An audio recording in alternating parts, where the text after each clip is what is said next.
At 7:42 a.m. on August 17, 1943, Lieutenant Robert Hayes taxied a P-38 Lightning toward the runway at Dobodura Airfield in New Guinea.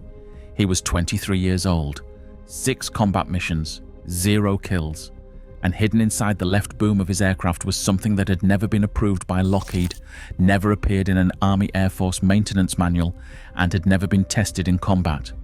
A 6-inch piece of piano wire. Technical Sergeant James McKenna had installed it only hours earlier. The modification had taken minutes. If it failed, Hayes could lose control of the aircraft. If McKenna's suspicion was right, it might solve a problem pilots had been describing for weeks. Because the P-38 had a problem. Not with its engines, not with its guns, not with its speed. The Lightning was a twin-engine fighter, fast in a straight line and extremely capable at altitude. But when a P-38 became trapped in a turning fight with a Mitsubishi A6M0, the advantage changed quickly. The Zero was lighter and more agile. American doctrine was clear. Never try to outturn a Zero. Use speed, use altitude, dive in, shoot, climb out, hit and run. Don't get caught in a turning fight. The pilots knew the rule. The Japanese pilots knew it too. And combat rarely gave the Americans a perfect opportunity to follow it. Zeros could reverse hard, force a P-38 pilot to react and exploit the heavier fighter's slower maneuvering response. McKenna had watched pilots return from those fights with the same complaint. The aircraft felt slow to respond. Not broken, not uncontrollable, just slightly late. A small delay between moving the controls and feeling the airplane react. Most pilots accepted it. The P-38 was a large twin-engine fighter with big control surfaces. Some heaviness was expected. McKenna wasn't convinced that explained everything. He had been maintaining P-38s for 8 months. He knew the aircraft inside and out, and every time he worked on the aileron control system, he noticed something the pilots could not see from the cockpit. Slack. Not much. The cable tension could still fall within accepted specifications, but McKenna could feel the play with his own hands. Move the cable. Then feel the tension catch. It was small, but so was the amount of time separating a successful defensive roll from a Zero getting into firing position. And McKenna had already seen enough to start wondering whether the two were connected. One of the first pilots who made him pay attention was Lieutenant David Chen. July 1943. Chen had been in theatre only a few weeks. McKenna had worked on his aircraft every morning. Both men were from California. Chen from Sacramento, McKenna from Long Beach. Both had worked on cars before the war. Then Chen returned from a fighter sweep with 3 bullet holes in the left boom of his P-38. A Zero had gotten inside his turn. Chen had tried to roll out and dive away just as the manual instructed, but he described the aircraft as feeling slow to respond. Like there was a delay between moving the stick and the Lightning actually rolling. His wingman drove the Zero away before it could finish the attack. McKenna examined the damage. The bullet holes were grouped tightly. The Japanese pilot had been given enough time to establish a good firing solution. Chen survived that mission. Later, McKenna heard that he had been killed flying another P-38. Again, the account involved a turning engagement and an aircraft that had not escaped quickly enough. Then there was Captain William Morrison. Morrison was different. He was experienced, a flight leader, a pilot who understood the P-38 and knew its limitations. During a fight over Oro Bay in early August, Morrison tried to roll inverted and split S away from Japanese fighters. Radio traffic afterwards suggested that his controls felt mushy. The Zeros remained with him. Morrison was shot down. His crew chief, Rodriguez, went through everything he could check. Control surface rigging, cable tension, engine settings, everything appeared to be within specification.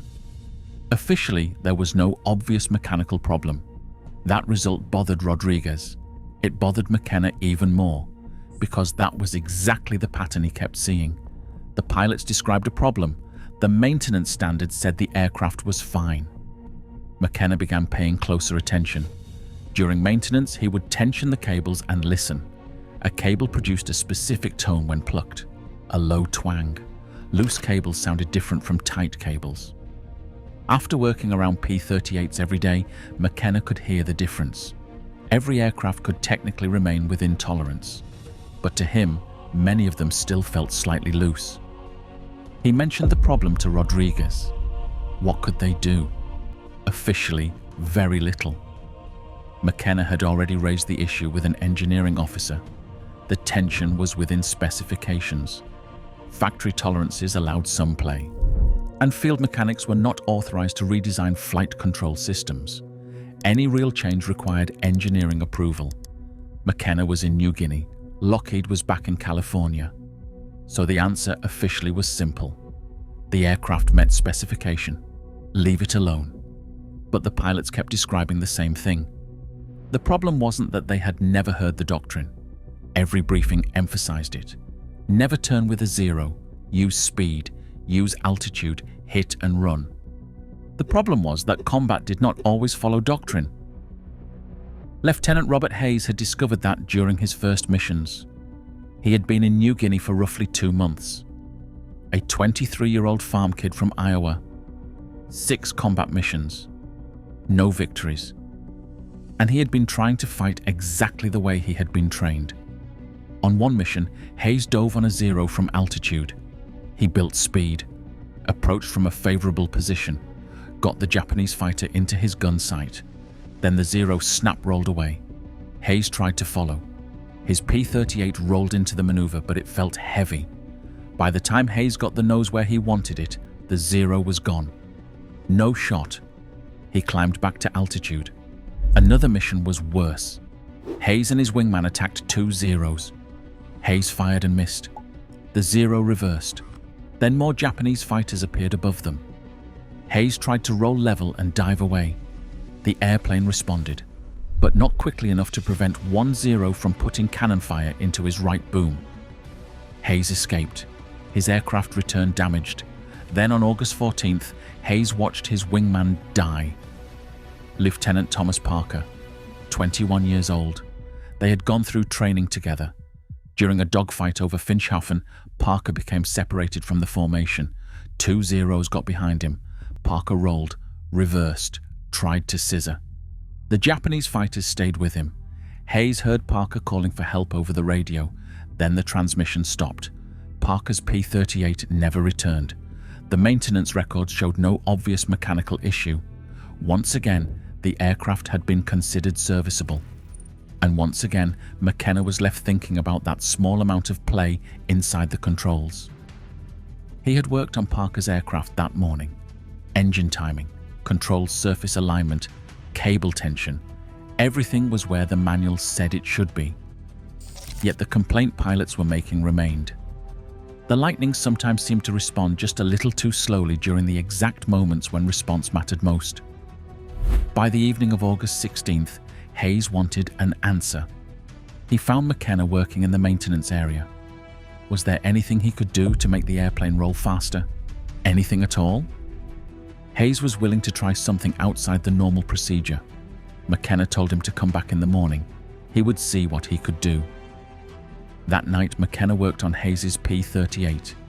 He removed the inspection panel from the left boom. Inside, the aileron control cable ran through pulleys toward the tail section. McKenna grabbed the cable and pulled. There it was again. That small amount of play before the tension fully caught. The same thing he had been thinking about for weeks. In his tool bag was a short piece of high-tensile piano wire salvaged from a damaged aircraft. McKenna took it out. Using a pair of pliers, he bent the wire into a Z shape. The idea was simple. Install it as an inline tensioner. Add enough preload to remove the play he had been feeling. It was not an approved modification. No engineering officer had signed it. No flight test had confirmed it. And flight controls were not a system a mechanic modified casually. McKenna installed the wire anyway. He reconnected the cable. Then he tested it by hand. He pulled, no obvious slack. The control surface responded immediately. That was the difference he had been trying to create. McKenna replaced the inspection panel. From the outside, nothing about Hayes's P-38 looked different. Same fighter, same engines, same weapons, same pilot. Only the control cable inside the boom had changed. The following morning, Hayes climbed into the cockpit. The P-38 was fueled and armed. McKenna watched him taxi toward the runway. At 7:42, Hayes took off. McKenna watched the Lightning climb away from Dobodura and join the other aircraft heading toward Japanese-held territory. Now there was nothing left to adjust. No more cables to check. No more wire to bend. The next answer would come from the airplane itself. The engagement began later that morning.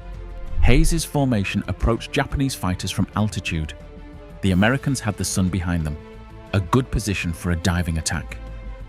Hayes selected a 0 near the rear of the formation and rolled in. The Japanese aircraft grew larger in his gun sight. Hayes fired. 4 50 caliber machine guns and the P-38's 20mm cannon opened up. Some rounds struck the 0, but it kept flying. Then the Japanese pilot rolled away. Hayes followed, and that was when he noticed it. He moved the controls. The aircraft rolled. The hesitation he remembered from earlier missions seemed to be gone. The stick moved. The Lightning responded. Hayes brought the nose around and found the 0 again. He fired another burst. This time, the Japanese fighter went down. Hayes had his first victory, but there was no time to think about it. More 0s were coming into the fight. Hayes now faced the decision every P-38 pilot had been trained to understand. Use speed and disengage. Do not stay in a turning fight. But this time, when Hayes reversed, the Lightning came around more quickly than he expected. A 0 that had been maneuvering against him suddenly appeared in front of his guns. Hayes fired. Another Japanese fighter went down. The remaining aircraft continued maneuvering. Hayes stayed with them. Every time he reversed direction, he felt the same thing. No obvious delay, no moment of waiting for the aircraft to catch up with his hands.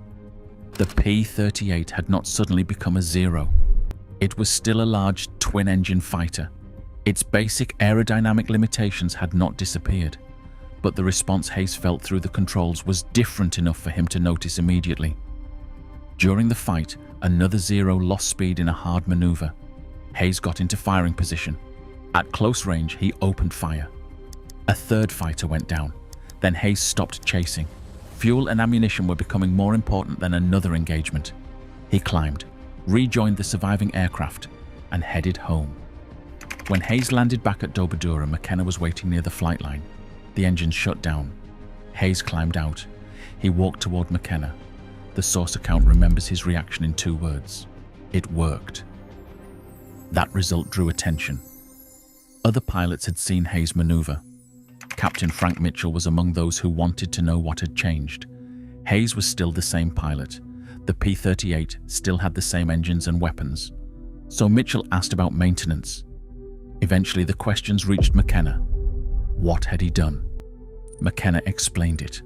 The slack he had felt, the piano wire, the tensioner, the unauthorized change. Mitchell listened. Then he asked McKenna to do the same thing to his aircraft. McKenna warned him about the obvious problem. The modification was not approved. It had not gone through engineering evaluation.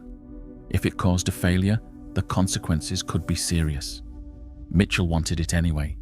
He had already lost pilots. If the controls could respond more cleanly, he wanted to know. So McKenna modified another P-38. Mitchell flew it. He came back enthusiastic about the improvement. Then another pilot wanted it. And another. Within days, several aircraft had received versions of the same change. Word began moving through the squadron.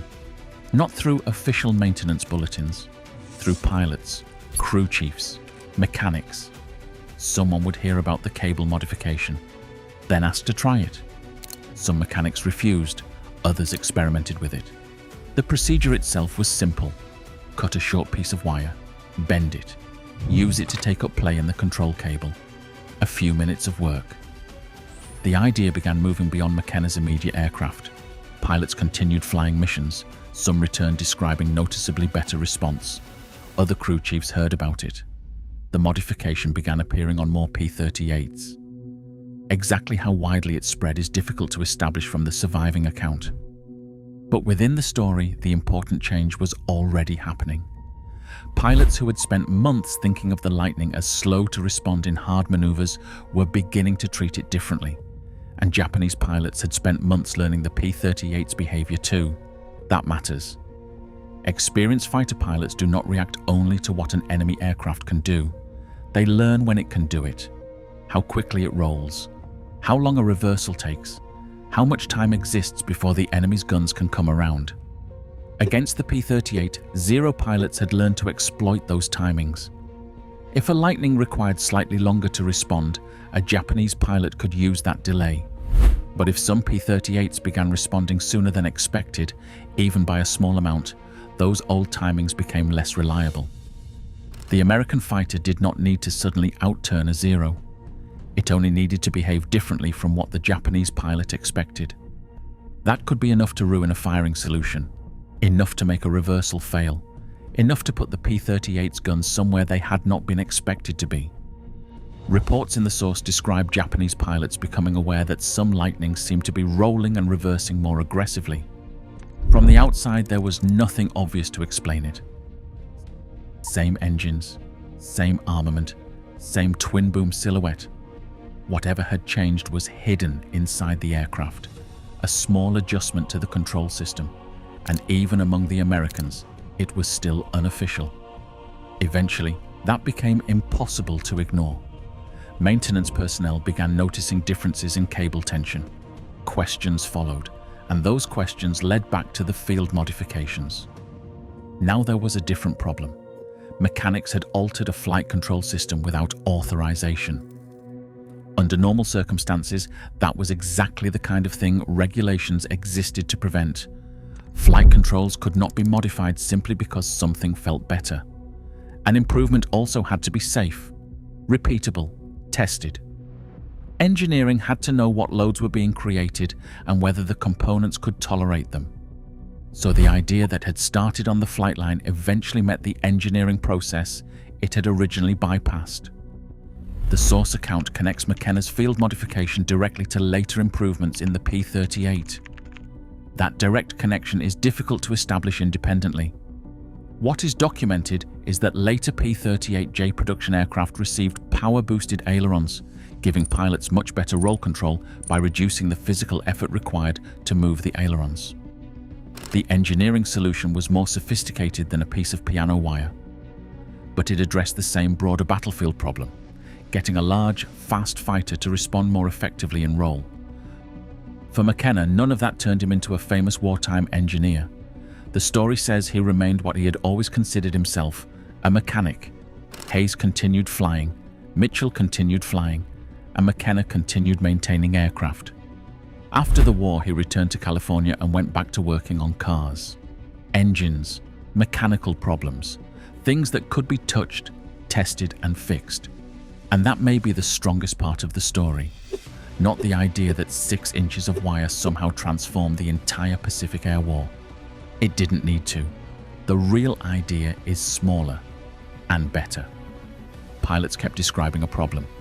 The maintenance specifications said the system was acceptable. McKenna looked at the space between those two facts.